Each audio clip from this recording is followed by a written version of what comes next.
Hey guys good morning, સ્વાગત છે તમારું આજના એક ફ્રેશ વ્લોગમાં. સવારમાં જો મને ઊંઘ આવે છે, પણ હવે ઊંઘ ઉડાડવાનો ટાઈમ આવી ગયો છે, કારણ કે ફાઇનલી અમે આજથી ડાયટ ચાલુ કરી દીધી છે. ઘણા દિવસથી વિચારતા હતા કે યોગા અને ડાયટ ચાલુ કરવી છે, તો યોગા આજથી ચાલુ થઈ જશે અને ડાયટિશિયન પાસેથી કાલ બધું વેઇટ લખાઈ દીધું છે, હાઈટ લખાઈ દીધી છે અને પ્રોપર ડાયટ આવી ગઈ છે. મારી અલગ છે ને જાડુની અલગ છે, તો હવે આપણે ફોલો કરવાની ટ્રાય કરીશું, કારણ કે હમણાં તો બહુ આપણે બધું ખાધું છે જાડું, તો થોડુંક પ્રોપર ખાશું તો વેઇટ એ થોડોક લોસ થશે અને થોડીક હેલ્થ ને સારું રહેશે. એટલે સવારમાં શું બનાવ્યું છે એ કહી દે. તો સવારમાં મારી માટે છે વરિયાળી અને અજમાનું પાણી ગરમ કરીને એની અંદર પછી નાખી દીધું હતું, અને નીરવને સૂકા ધાણાનું પાણી લેખું છે તે બનાવ્યું છે. મારા બંનેનું જો અલગ અલગ છે, મેં તો મિક્સ ન થઈ જાય, ક્યાંક નીરવનું હું પી લઉં, મારું નીરવ પી લે, અલગ અલગ ગ્લાસ રાખ્યા છે. એવું છે, સવારમાં જે ચા ને ભાખરી ઉલાળતા ને, હવે પછી આવા ગરમા ગરમ પાણી પીવા પડે. કાંઈ વાંધો નહીં, આપણે ફોલો કરવાની ટ્રાય કરીએ. શરૂઆતના દિવસોમાં મને લાગે છે 100% આપણને અઘરું પડશે, પણ ધીમે ધીમે હેબિટ ચેન્જ થઈ જાય તો ટ્રાય તો કરીએ ને. જે વસ્તુ થાય છે ને તમને બતાવે છે લાઈવમાં. કાજાડું સાચી વાત છે. અને જો કે મને લાગે એટલી કઈ સ્ટ્રિક્ટ ડાયટ લેખી નથી, પણ જે ખાતા હોય ને એથી થોડુંક ઓછું ખાવાનું, અને એ લોકોના ટાઈમ પેલા ખાવાનું. લાઈક આપણે રાતે 9 વાગે ખાતા હોય ને તો આપણે 7 વાગે લખ્યું. ઓકે, તો કાંઈ વાંધો નહીં, આપણે ટ્રાય તો કરીએ આજનો દિવસ. શું કેવું? ટ્રાય કરી આજનો દિવસ કેવો જાય તમને ખબર પડી જાય. જો હવે લોચા એ થયા છે કે ગ્લાસમાં બંને પાણી લીધું છે, પણ ઘરમાં ગરમ છે, ઠંડુ જ નથી થતું, એટલે વાટકામ લઈને જાડું જો એનું પાણી ઠંડુ કરે છે, હું મારું ઠંડુ કરી લઉં. તો સવારમાં આપણે જો અજમાનું પાણી પીવાનું ચાલુ કરી દીધું હશે. તમને ઘણાને એવું થતું હશે કે આ હું ચોચલા ચાલુ કરીશ, પણ એવું નથી. આપણે ડાયટિશિયન જે ડાયટ લખી છે તો એ ફોલો કરવી પડે. થોડાક દિવસો તમને અલગ લાગશે, કારણ કે વડાપાવમાંથી આમાં શિફ્ટ થયા છે, અને અમને તો ફૂલ અલગ લાગશે, પણ કાંઈ વાંધો નહીં, આપણે બંને લોકો એડજસ્ટ કરી લેવું. અને તમારામાંથી ઘણા લોકો ડાયટ ફોલો કરતા હશે, તમને કઈ સજેશન લાગે અને કઈ સ્નેક ઓપ્શન હોય તમારા માટે, કઈ નાસ્તામાં આ લઈ શકાય, આ લઈ શકાય, તો કોમેન્ટ કરજો, આપણે ઈ ટ્રાય કરી લેશું. તો કાંઈ વાંધો નહીં. જડો, તારે કેવું છે વરિયાળાનું પાણી? મારું વરિયાળીનું પાણી તો સારું છે. તો વાંધો નહીં, આપણે છે અજમાનું પાણી. જો કે નહીં, અજમાનું નથી, તો નીરવને છે ધાણાનું પાણી. મારે વરિયાળી અને અજમાનું પાણી મારે છે. ઓકે, સોરી, મારે ધાણાનું પાણી છે. એટલું ગરમ હતું ને ગ્લાસમાં કે વાટકામ લેવું પડ્યું. જો સવારમાં નાસ્તો બનાવવા માટે આપણે ગાજર લઈ લીધા છે. જો રસોડામાં ક્યારેય બી લીમડાની જરૂર પડે તો આપણે જો ઘરનો લીમડો છે, એટલે લીમડો જો અહીંયાથી તોડીને અમે છે રસોઈ બનાવી છે. તો સવારમાં અમારા ડાયટમાં જો લખેલા છે ઉપમા, એટલે જાડુ જો ઉપમા બનાવે. જાડુ, આટલું બધું વેજીટેબલ નું કટિંગ કર્યું છે, ખાલી પીઝાનો રોટલો મગાવી લેવાય, એટલે જો નાખીને ખાઈ જઈએ. નીરવને ઈ જ યાદ આવે. જો કે ઉપમા મને તો બહુ ભાવે છે, અને સાચી વાત કહું ને તો અમારા ઘરમાં પહેલી વાર ઉપમા બનાવું છું, કારણ કે ગમે ત્યારે હોટલમાં જઈને ત્યારે જ મેં ઉપમા ખાધેલા. ઓકે, અને હું ઉપમા એટલું બધું પસંદ નથી કરતો, પણ આપણે દવાના રૂપે ખાઈ લેવાના છે, અને ધીમે ધીમે ખાવ એટલે પસંદ આવી જાય. દવાના રૂપે ને ઉપમા તો એકદમ ટેસ્ટી બને. તું આપણે ઉત્તપમ ની નથી ખાતા રવાનો લોટ, એના જેવા જ બનશે, બોફણ ગોળા ને એના જેવા. ઓકે, તો વાંધો નહીં આવે આપણને. આમ જો કે આવો બધું મસાલો ટેસ્ટી નાખ્યો એટલે વાંધો તો નહીં આવે, ખાઈ લેવું. અને પહેલો દિવસ છે એટલે ડાયટમાં જે લખ્યું ને સ્ટ્રીક બધું ફોલો તો કરવું પડે ને, ધીમે ધીમે આને આદત પડી જાય.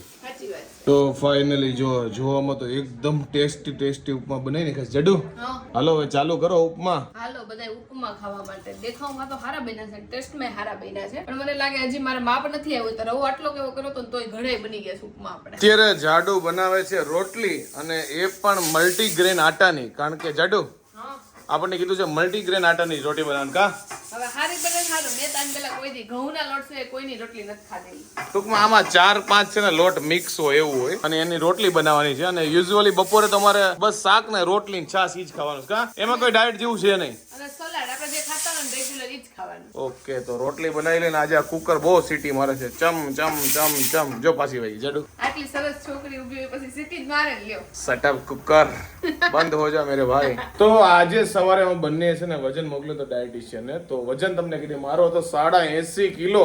જાડુ તારે 66 કિલો અને 50 ગ્રામ. ઓકે, તો જાડુ નો એવરેજ હતું. આપણો વજન વધારે છે એટલે આપણે થોડું ઘણું વધારે ઘટાડવું પડશે. જાડુ એટલે નીરવને થોડીક માર કરતા વધારે ઓલો હાર્ડ આપ્યું છે, મને ઈઝી હું જે ખાતી હોય ને રેગ્યુલર માં ઈ જ વસ્તુ છે. કાંઈ વાંધો નહીં, આપણે થોડું ઘણું ફોલો કરવાની ટ્રાય કરીશું. બહાર ટ્રાવેલિંગ નું હશે ત્યારે થોડું ઘણું અઘરું પડશે, પણ ઘરે વાંધો નહીં આવે ને જાડુ, તને એવું લાગે? અને આ મહિનામાં ઓલરેડી અમારે લાઈક ઘરના કામ એટલા, સામાજિક કામ એટલા છે, એડના કામ એટલા છે, એટલે બહાર જવાનું બહુ બધું છે, ત્યારે હાર્ડ પડશે. બાકી ઘરે તો આપણે જે ખાઈએ છીએ એ જ ખાવાનું છે. કઈ નહીં, બહારનું જયારે બહાર જઈએ ને તો જોયું જાય. અને બીજી વાત કહું ને, તમે ઉપમા ખાઈ લીધા ને તો બોલો પછી એના પછી ફ્રૂટ ને એવું ખાવાનું લખ્યું, પણ મારા પેટમાં સજી જગ્યા જ નથી વધી. ત્યાં રોટલી ખાવાની ઈચ્છા નથી, કેમ કે હું સવારમાં હાવ ઓછું ખાઉં છું ને તો ઉપમા 2-3 ચમચી ખાઈને તોય ધરાઈ જાય એવું હતું હાર્ડ. કઈ વાંધો નહીં. તો અમે એક જ રોટલી ખાવાની છે બપોરે અને હું 2-3 ખાઈશ. તો આજે બપોરે જમવામાં છે સાદી રોટલી, મલ્ટીગ્રેન રોટી, પછી છે દૂધીનું શાક, અને પછી મને નીરવને છે ને શાક બહુ ઓછા ભાવે છે તો મેં કીધું રીંગણું ને ગાજર ને દૂધી બધું નાખીને મિક્સ છે ને આપણે થોડીક ભાજી બનાવી નાખી. તો હું જો મારી હાટુ ભાજી બનાવું છું. સાદી રોટલી થઈ ગઈ છે. મેં તો મલ્ટીગ્રેન રોટીનો આપણને કઈ એક્સપિરિયન્સ નથી, કદાચ ઠંડી પડીને કડક બડક થઈ જતી હોય તો, એટલે મેં કીધું જમવા ટાઈમે બનાવશું. હજી ભાજી ચડે છે એટલે ભાજી વઘાર નાખી, પછી સલાડ સુધારી નાખી, પછી જમવા ટાઈમે આપણી રોટલી કરી નાખી. જો કે સાદી રોટલી તો ઓલરેડી મેં કરી નાખી છે. જો આજે આપણે બપોરે જમવામાં લીધું છે ભાજી છે, પછી મલ્ટીગ્રેન ની રોટી બનાવી છે, પછી સલાડ લીધું છે અને જાડુ એ સેમ લીધું છે. છાશ નથી લેવી તારે? લેવાની જોઈને છાશ તો. ઓકે, તો અમારું મેનુ આ છે. અને મમ્મી ને પપ્પાએ જો દૂધીનું શાક છે અને રોટલી છે, અને જો છાશ આવી ગઈ છે, અને આજે ફ્રૂટમાં જો કેરી છે. મમ્મી આ કેસર છે કે કઈ કેરી છે? આ કેસર છે અને આ ચુંદરી. ઓકે, ચુંદરી કે સુંદરી? સુંદરી ઈ કઈ કેમ કે ઓકે, ટૂંકમાં અલગ અલગ જાતની કેરીઓ છે. જો તો ફાઇનલી જમીન જો બેડરૂમમાં આવી ગયા છીએ, અને આજે મારે 3 જ રોટલી ખાવાની હતી પણ મેં 3.5 ખાધી, કારણ કે જાડુએ ટેસ્ટી ભાજી બનાવી નાખી હતી, જોરદાર હતી, અને સલાડ બલાડ બધું ખાઈ લીધું હતું. હવે બપોરનો સમય છે, આપણે થોડું ઘણું કામ પતાવશું, પછી પાછું યોગામાં જવાનું છે 5 વાગે, તો એની પહેલા બધા કામ પતાવી દઈએ. તો અત્યારે લખ્યું છે ગ્રીન ટી અને એકાદું ફ્રૂટ ખાવાનું, કાં તો બદામ કાં તો ખજૂર જે ખાવું હોય. તો ગ્રીન ટી તો જે આપણા ઘરે છે ને બહારથી લાવવાની છે, એટલે ગ્રીન ટી આપણે વિચાર્યું કે કાલથી શરૂ કરી દેવું, આજ પ્રોબેબલી લઈ આવશું. અત્યારે જો નીરવ ને ફ્રૂટમાં કેરી ખાવી છે તેના માટે કેરી સુધારું છું, અને બીજું ફ્રૂટમાં પડ્યું છે ટેટી. તો ટેટી જો મસ્ત છે, આજે કોઈ કાણા બાળાવાળી નથી, તો મારી માટે હું ટેટી સુધારું છું. અને અત્યારે અમારે જવાનું છે યોગામાં, એટલે તમે જો મેં કપડાં ચેન્જ કરી નાખ્યા છે, અને અત્યારે વાગ્યા છે 4:45 અને 5 વાગે અમારે છે ને જવાનું. જો બધું અંધારું છે કારણ કે તડકો બહુ છે, એટલે બધું બંધ કરીને જ બેઠા છીએ. તો ફટાફટ ફ્રૂટ સુધાર નાખી. 4:45 થયા છે અને હું ફ્રૂટ ખાવા માંડું છું, કારણ કે નીરવને છે ને ખાવાની સ્પીડ વધારે છે અને મારી બહુ ધીમી છે, એટલે હું ખાઈ લઉં, કારણ કે 5 વાગે તો અમારે છે ને જવાનું છે યોગા ક્લાસીસમાં, એટલે ટાઈમ કઈ રહ્યો નથી. પણ નીરવનું કામ છે અત્યારે વિડીયો અપલોડિંગ નું, એ બધું કામ અત્યારે પતાવે છે. જો હું અને જાડુ આજે બંને જો યોગામાં આવ્યા છે ને, તો પહેલો દિવસ તો થોડોક ટફ પડી ગયો મારી માટે ને જાડુ માટે, ને જાડુ? મારા માટે તો બહુ એટલે બહુ જ ટફ પડી ગયો. તો અત્યારે અમે જસ્ટ જો યોગામાંથી આવ્યા છીએ, અને બંનેની હાલત આજ કઈ થઈ ગઈ છે, કારણ કે પહેલો દિવસ એટલે ટફ પડે, અને જાડુને થોડા અંધારા આવવા પડે ને જાડુ? ક્યાં મને તો અંધારા આવવા મળે ને ઉલટી જેવું થવા માંડ્યું, પણ એ કે એવું નહીં તમને એકને થાય છે, કે બધાય પહેલી વાર આવે ને ત્યારે ઓલમોસ્ટ બધાને આવું જ થાય, એટલે મને થોડું કામકાજ થયું. પહેલા દિવસે હું આજ ગઈ તો મને તો એવું જ થયું કે મારે હવેથી યોગા કરવા જ નથી, પણ જે ટ્રેનર હતા એને થોડું કામ સમજાવીને નીરવે સમજાવી, તો આપણે વિચાર્યું છે કે ભાઈ કન્ટિન્યુ કરશું જેટલા થાય એટલે. આજે 100% કરાવ્યા ને એમાંથી માંડ મેં 20 થી 25% કર્યો છે, તોય મારું આખું શરીર તૂટે છે. બોલો, હાવ એટલે હાવ થાકી ગઈ, એટલું મને આમ થાય છે. એમાં એવું તો આજે અમારો પહેલો દિવસ હતો, અને આપણે ફિઝિકલ ફિટનેસ હોય નહીં, અને સડનલી યોગા કરવાનું થાય ને એવા આસન કરાવ્યા ને કે મારી બોડી લૂઝ થઈ ગઈ. મને તો 100% ડાઉટ થયો, મેં તો જાડો તો હલવાઈ જવાની છે, પણ કોઈ બી જગ્યાએ હું પેલા જીમમાં જતો કે હવે યોગામાં જઈએ, જેમ જેમ તમે અઠવાડિયું જાઓ 15 થી જાઓ એટલે બોડી છે ને એડેપ્ટ કરી લે, એટલે પહેલો દિવસ હોય ને હાર્ડ જ હોય, જાડું નહીં. પણ આજ મારી હાલત ટાઈટ થઈ ગઈ છે, તો કાંઈ વાંધો નહીં, હવે કાલ જવું તો હળવું લાગશે, પરમ દિવસે આ હળવું, એટલે અઠવાડિયામાં તો સેટલ થઈ જાવ.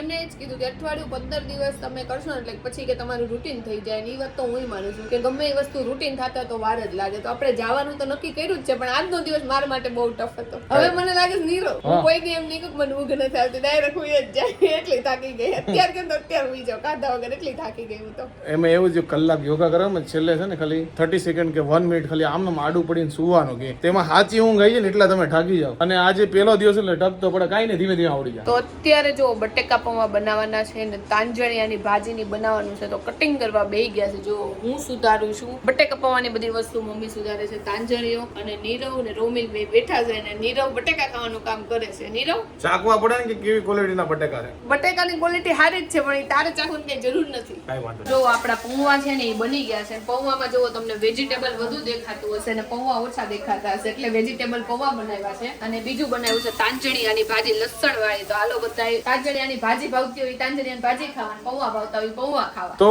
આજે રાતે જો આપણે બટેકા પૌવા મસ્ત મજાના ખાઈને પાછા જો બેડરૂમમાં આવી ગયા છે, અને આજના દિવસનો એન્ડ કરીએ છીએ. અને ડાયટનો ફર્સ્ટ ડે થોડોક અઘરો રહ્યો, કારણ કે રોજ આપણે નો ખાવાનું બધું ખાઈ લેતા હોય, આજ બધું સ્ટ્રિક્ટ આપણે ડાયટ ફોલો કરવાનું. જાડુ તારે કેવો રહ્યો? મને તો ગમ્યું જ, જો કે ખાલી એવું હતું કે મારે વસ્તુ છે ને ડબલ બનાવવાની થઈ ગઈ, બાકી એક વસ્તુ બનતી હોય અત્યારે 2-3 વસ્તુ બને છે ઘરમાં, પણ મને મજા આવી ગઈ, કારણ કે મારે છે નીરવ જેટલો ચટપટ ચટપટીઓ નથી મોઢામાં એટલે સાચી વાત છે અને મને જેવું તેવું બધું ખાવાનો શોખ છે તો આજનો દિવસ થોડોક ડિસિપ્લિન વાળો રહ્યો અને આઈ હોપ કે તમને કંઈક નવું જોવા મળ્યું હશે અને ખાસ કરીને તમને છે ને એક વસ્તુ હવે અમે કહેવા માટે આવ્યા છીએ કે હમણાં છે ને થોડુંક આંતરિક લેવલે છે ને શાંતિ નથી પછી મજા નથી આવતી તમે લોકો વ્લોગમાં છે ને કોમેન્ટ કરો છો કે હમણાં પહેલા જેવા વ્લોગ નથી આવતા કારણ કે મને એવું લાગે કે ઘણીવાર અમારા જ મગજમાં એટલું બધું હાલતું હોય ભૂસું કે અમે વ્લોગમાં તમને લોકોને જેવું બતાવવા માંગે બતાવી ન શક્યા પછી લેઝી લાગે એનર્જી એવી પેલા જેવી ન હોય તો હમણાં છે ને એક બે વ્લોગ હમણાં તમને અહીં જોવા મળે થોડુંક અમે વ્લોગમાંથી બ્રેક લઈ લઈએ અને તમે પાછા ધમાકેદાર વ્લોગમાં એન્ટ્રી મારી દે એટલે તમે કહો પેલા જેવા વ્લોગ આવે છે એટલે જાડો એક બે દિવસનો બ્રેક લઈ લઈએ થોડોક બ્રેક જરૂરી છે અમારા માટે અત્યારે ને તમારા માટે કારણ કે તમને કઈ નવું જોવા નથી માંગતા અને ખોટું એનું એ જ બતાવવું એટલે મેં કીધું એના કરતા તમને કઈ નવું નથી બતાવી શકતા એના કરતા કીધું થોડોક બ્રેક લઈ લઈએ અને પછી પાછા એન્ટ્રી મારીએ આપણે કઈ વાંધો નહીં કારણ કે સાચું કહું ને તો છે ને અમે અંદરથી જ તમને લોકોને કરી ન કે ને કઈ કોન્ટેન્ટમાં તો અમને એવું થાય કે યાર શું બતાવીએ છે લોકોને તો કીધું કે છે ને થોડોક 2 દિવસ બ્રેક લઈએ અને વિચારીએ કે અને ફ્રેશ એનર્જી સાથે આવીએ એટલે અમે થોડુંક છે ને આંતરિક લેવલે બધું ઠીક થઈ જાય અને પાછા આવશું સારી એનર્જી આવે ને જાડું કારણ કે અત્યારે એમાં એવું હોય કે તમને વ્લોગમાં તો અમે છે ને અમુક ટાઈમે ખુશ દેખાતા હોય જો કે અમે ખુશ છીએ એવું નથી કે ખુશ નથી પણ અંદર કઈક કોરી ખાતું હોય ને એવું લાગે છે તો અમારે થોડોક અમારા માટે બ્રેક જોઈએ છે મને અંદર કોરી કાંઈ ખાતું નથી પણ હું કહું છું કે બહુ કોન્ટેન્ટ બનાવતા હોય તો થોડોક બ્રેક લઈએ ને તો ક્રિએટિવિટી બહાર આવે હમણાં બધું છાપવાનું જ આવે છે નકરું તમને જમવાનું બતાવે છે રૂટીનમાં કઈ એવું છે નહીં તો કીધું થોડુંક 2 દિવસનો બ્રેક મળીએ ને તો મજા આવે તો 2-3 દિવસમાં પાછા તમને વ્લોગ જોવા મળશે ત્યાં સુધી બધા જૂના વ્લોગ જોઈ લેજો ચિંતા ન કરતા વ્લોગિંગ છોડતા નથી ખાલી બ્રેક લઈએ છીએ અને મંજૂરી આપજો બ્રેકનું તમને મજા આવશે હે તો આઈ હોપ કે તમને આજનો અમારો છે ડાયટ વાળો વ્લોગ ગમ્યો હશે ગમ્યો હોય તો જાડુ આ લોકોને શું કરો નહીં કહી દે લાઈક કરી દેજો મસ્ત મજાની કોમેન્ટ કરી દેજો મારી યુટ્યુબ ચેનલને સબસ્ક્રાઇબ કરી દેજો અને ફેસબુકમાં જોતા હોય તમને ફોલો કરવાનું ભૂલતા નહીં અને હું ક્યારની વિચારું છું કે મેં હાથ હેન્ડ વોશ થી ધોયા નથી ને કેમ આટલી મસ્ત સ્મેલ આવે છે તો નીરવ આજે નવું પરફ્યુમ છાંટ્યું છે ને તો જોરદાર આખા રૂમમાં સ્મેલ આવે છે નીરવ કયું પરફ્યુમ છે નીરવ છે ને નવા લઈ આવે ને પોતે જ છાંટે મને નો દે પરફ્યુમ ની તો વાત હાઈલર છે તો મળે નેક્સ્ટ વ્લોગમાં અને ચિંતા કરતા નહીં હા થોડાક દિવસમાં આવશે કાલે તો નહીં મળીએ પણ 1-2 દિવસમાં પાછા મળશું આઈ હોપ ત્યાં સુધી બાય મળીએ આફ્ટર બ્રેક અમે નાનું વેકેશન લઈ લઈએ બસ બાય ભૂલી ન જતા અમને નહીં બોલે બસ મને ન બોલતા આનો તો એક જણાએ કોમેન્ટ એવી કરી છે કે પાયલ ભલે વ્હાઈટ રહી પણ ઈ કે નીરવ છે ને બ્લેક બ્યુટી છે ડેશિંગ હું લાગે છે એ વાત તો સાચી છે ડેશિંગ ઓકે મેં કીધું દેસિંગ લાગે છે ડેશિંગ લાગે છે તો કઈ ને આવી જ વાત સાથે મળીએ નેક્સ્ટ વ્લોગમાં નાના વેકેશન પછી બાય